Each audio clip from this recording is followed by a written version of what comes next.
So we start with the basics. Here is your basic parent function for all rational equations. Notice a rational equation is one that has an x in the denominator. Okay, so as long as we have an x in your denominator, we have a rational equation. As in, a rational number can be written as a fraction. Okay, that's what a rational equation is. Basically, it's a fractional equation with an x in your denominator. Okay, so we can identify 4 different things about our graph. Number 1, the vertical asymptote. Well, let's talk about domain first. So the domain is whatever number makes your function undefined. In other words, what numbers make your denominator 0. Okay, so whatever number makes your denominator 0 must be restricted from your domain. So your domain is basically any number except for 0. Because 0 is the only number that will make your denominator 0. Okay, if we had an equation down here, you would set that equation equal to 0, and then you would solve that. Okay, but if it's just an x, then you have no 0. As long as x is anything but 0, we're good. Okay, and it's closely related to your vertical asymptote, which is x equals 0. Okay, so the vertical asymptote is an equation of a vertical line, which is why it has an x equals as its equation. And that is, of course, the vertical line that goes through the y-axis. Okay, your graph will never cross a vertical asymptote. Okay, so whatever your restriction is, chances are that's where we're going to have a vertical asymptote. Okay, but not always, as we'll see later on in these notes. Okay, so the horizontal asymptote. Looking at our graph, that looks like it's going to go through the x-axis. So this one has a horizontal asymptote of y equals 0.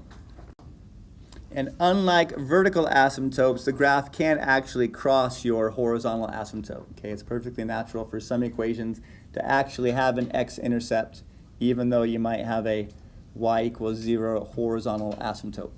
Okay, and then the range are all of your possible y values. And then because we have this horizontal asymptote, we can have any value except for 0, right? Because you have that horizontal asymptote going through your x-axis.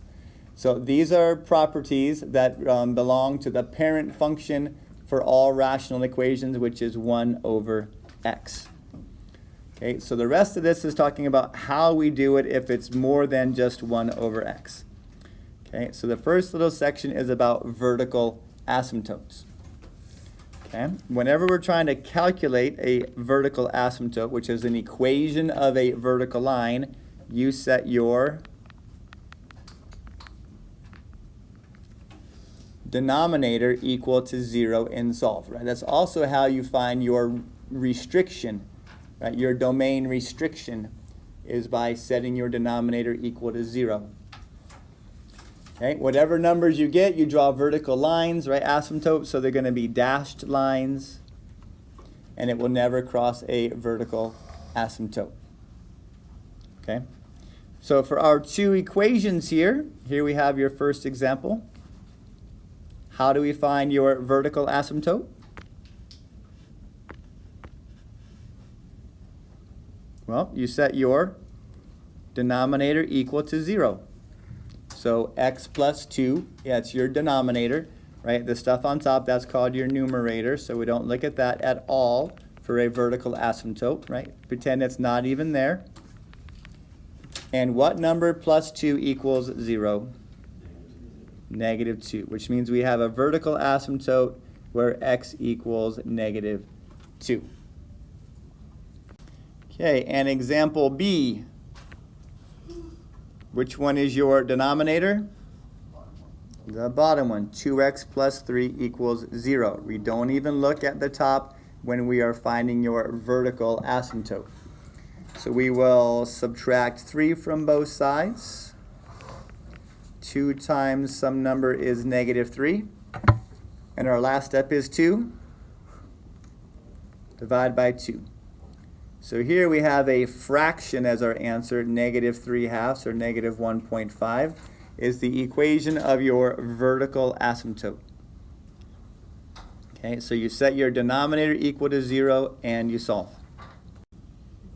So now let's turn to your horizontal asymptote, sometimes called the limit as x approaches infinity, positive and negative infinity. Okay, remember positive infinity is far off to the right side of your graph. Negative infinity is far off to the left side of your graph. Okay, those would be where the horizontal asymptotes are really coming into play, because things might happen around 0 where it crosses this horizontal asymptote. But for very large positive and negative values of x, what are your y's trying to approach? Okay, so there's 3 different types of equations based upon the powers of your x. Okay, so the degree of your x. If your degree in the denominator is bigger, right, often called bottom heavy. If it is a bottom heavy graph, then y equals 0 is your horizontal asymptote. Automatically, y equals 0. If you have a larger power in the denominator than you have in the numerator. Okay, so for a horizontal asymptote, we're just using our eyeballs and deciding where the largest power is. Okay, if they're equal, right, we call this a neutrally heavy.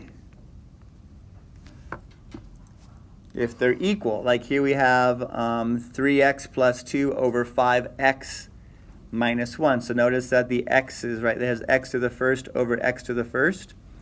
That's the same heaviness. So when that's the case, we look at the coefficients. So just 3 divided by 5. Right? There's not really any calculating to do unless you have to maybe simplify. But it's the coefficients of the numerator divided by the coefficient of the denominator. Right? Just the largest power.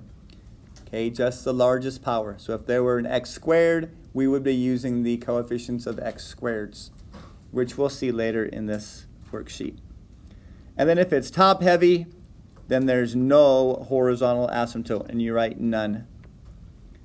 But later, if the degree is 1 bigger, okay, like you see here, we have x squared over x. That is a 1 larger, okay, 1 degree bigger. Then there will be a slant asymptote, but that's not until the future. Okay, for right now, all you need to know is that it's going to be none. So we write none. Horizontal asymptote, none. Instead, there's going to be a slant asymptote, and we'll calculate that at a later date. But for right now, no horizontal asymptote. Okay, so here are 3 examples. You need to decide whether they are top heavy, bottom heavy, or neutrally heavy. So how about A, x minus 3 over x squared plus 3x minus 4? Top heavy, bottom heavy, or neutrally heavy? Bottom heavy. Notice the x squared on the bottom is larger than x on the top. So this automatically has a horizontal asymptote at y equals 0. Okay? Make sure you're writing it as an equation, right? These are equations of lines. They need letters and equal signs. Okay, option B here. Sorry, not option B, but example B. Is this top heavy, bottom heavy, or neutrally heavy? Neutral. We have a 4x on top and a 2x on bottom. Right? We're not even looking at the rest of this stuff. We're only looking at the highest powers of x. So when we divide these things, 4 divided by 2 is 2. So we have a horizontal asymptote at y equals 2. Okay? You just divide your coefficients. So all we're doing is looking at the x's to decide the heaviness. And example C, is this top heavy, bottom heavy, or neutrally heavy? Top heavy. We have an x squared on top and an x on the bottom. So this is top heavy, meaning there is no horizontal asymptote. So sometimes we have what's called a removable discontinuity. Okay, we'll learn about in calculus why it's called removable versus a non-removable. But for us, we're just going to call it a hole, because when we graph this, and you won't see this on your calculator or anything, but when we graph it, we're actually going to put a hole in our graph. Okay, so we're looking for what are the coordinates of that hole. Okay, and a coordinate always has two parts, an x part and a y part. So these next little directions tell you how we are going to calculate that coordinate of our hole. Okay, so number one, we're going to factor everything. Okay, so one of the keys, right, one of your clues that there's going to be a hole is if we have quadratics. Okay, if we have quadratics in the numerator and the denominator, we're going to maybe potentially be having a hole situation. Okay, so factor everything. Okay, every time we see a quadratic factor, cancel out your like factors. Okay, an x plus 2 over x plus 2, or an x minus 7 over x minus 7. Right, cancel those ones out. Or, right, common factors. And then we're going to take that common factor and we're going to solve it. So whatever we're canceling, we're going to pull that off to the side and we're going to solve it. Okay?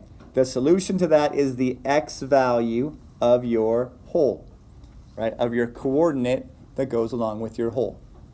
So we're going to not just throw them away, but we're going to solve them, and then we're going to use that.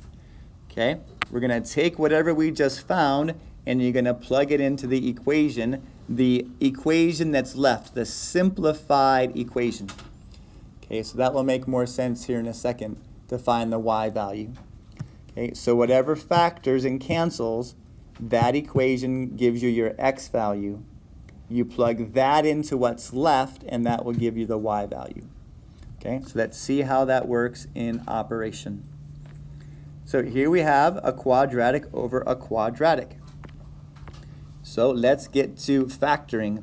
What numbers multiply to give us negative 8 and at the same time add to give negative 2?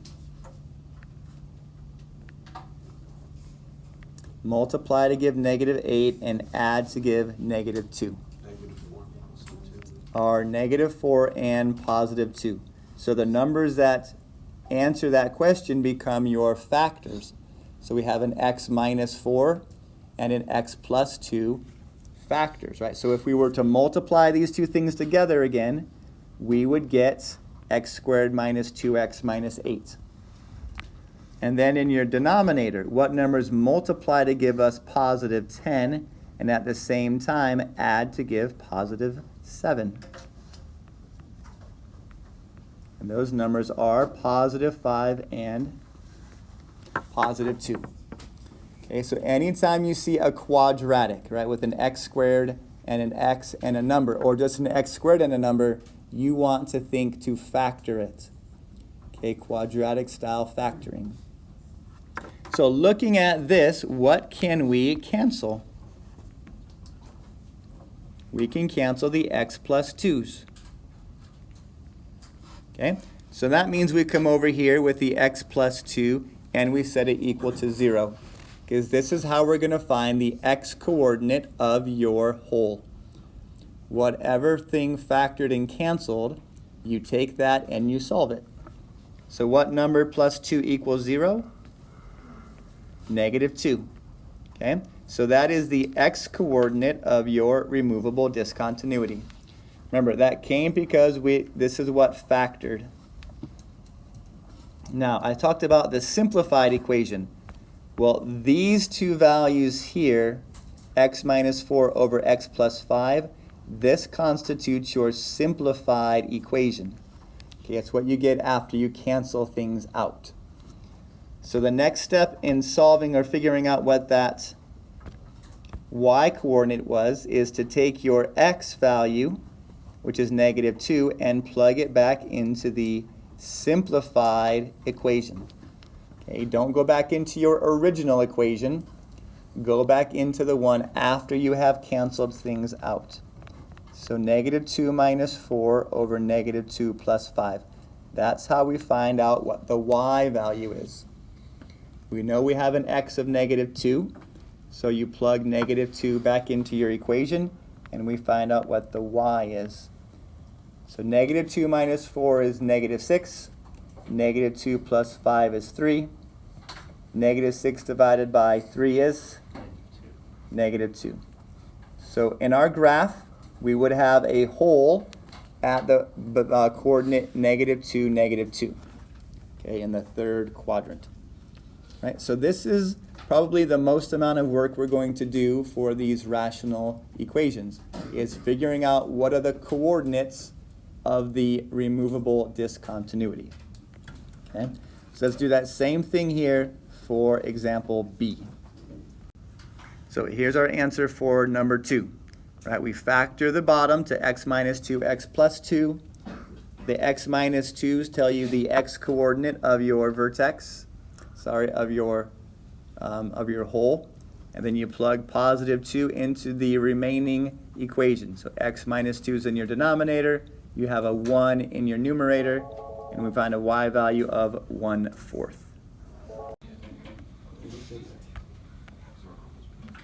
Let's see, what else? Oh, x-intercepts.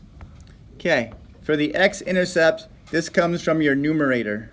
So whatever we have in the numerator of your simplified function, right? So that means we've already factored and canceled things, and whatever is left over, you take that numerator and you solve it. Okay, and then you write the x-intercept as a coordinate. The x-intercept always has a 0 as the y-coordinate.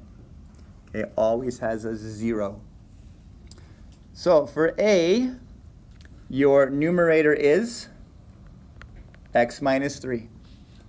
You just set x minus 3 equal to 0, right? So we're only looking for the numerator when we're solving for the x-intercept. Where does it cross the x-axis? So we solve by adding 3. And x equals positive 3. So our x-intercept is the point 3, 0. Okay, the x-intercept always has a y value of 0. Okay. B, oh geez, okay, so now we have, once again, a quadratic. So anytime we see a quadratic, you need to think factor and cancel. Factor and cancel. So what numbers multiply to give us 8 and add to give 6? 2 and 4. So our factors are x plus 4 and x plus 2. And in the bottom, what numbers multiply to give us 4 and at the same time add to give 4? Plus 2 and plus 2. Okay? Which means the x plus 2 will divide each other out, and this is your simplified equation. Okay? So we are only concerned about setting x plus 4 equal to 0. We don't want to do it from the entire thing. We only are looking for your simplified function. Well, the x plus 2 is also part of it. Right, so this whole entire thing is your simplified function, x plus 4 over x plus 2. But once again, we are only concerned about the numerator when it comes to the x-intercept. So we solve x plus 4 equals 0, and we get an x value of negative 4. And our last concept is finding out where it crosses the y-axis, okay, the y-intercept. And the y-intercept, you simply plug in 0 for all x's. Okay, just plug in 0 for all x's. You don't need to substitute, I don't even know, substitute a 0 from the simplified function. Just plug in 0 for all the x's. Okay, because the y-intercept, your x value is 0. And sometimes it might not have a y-intercept if you have an asymptote going through the y-axis. Okay, so 0 in for x and 0 in for x. So what is 6 divided by negative 2? negative 3. So the x-coordinate is always 0, and we are calculating your y-coordinate. So the x is 0, and the y in this case is negative 3. Okay? Plug in 0 for all of your x's. So 4 times 0 is 0. 0 squared is 0. 2 times 0 is 0. So our y-intercept is negative 5 divided by 1, which is negative 5. So y-intercept of 0, comma, negative 5. Okay, so there's not a whole lot to do when you're finding an x or a y-intercept. You just plug in 0 for all the x's. So the most work you're going to do is when you're finding the coordinate of a removable discontinuity. Hopefully this helps your brain.